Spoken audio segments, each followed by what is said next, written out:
அனைவருக்கும் வணக்கங்க. இது பாருங்கள், எங்கள் மாடி தோட்டத்தில் நான் ஒரு 50 லிட்டர் ட்ரம்மில் வச்சு வளர்க்குற ஸ்டார் ஃப்ரூட்டுங்க. இது வந்து கொத்து கொத்தாக எப்படி பூ எடுத்திருக்கு பாருங்கள். இதை தேடி தேனீக்களும் வண்டுகளும் சுற்றி சுற்றி வருங்க.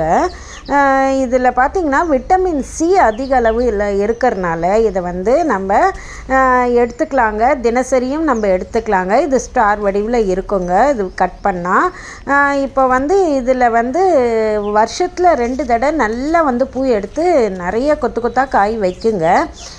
இது வந்து ஒரு ஜனவரியில் 2 வருஷத்துக்கு முன்னே ஜனவரியில் வாங்கி ஜனவரி 1ஆம் தேதி கோயிலுக்கு போயிட்டு வரும்போது ஒரு நர்சரி போகிற நேரத்தில் ஒரு நர்சரியில் போய் நான் இதை வாங்கி வச்சேங்க. அதனால் இது எனக்கு ரொம்ப பிடிக்குங்க. இது 2 வருஷத்துக்கு மேலே ஆகுதுங்க.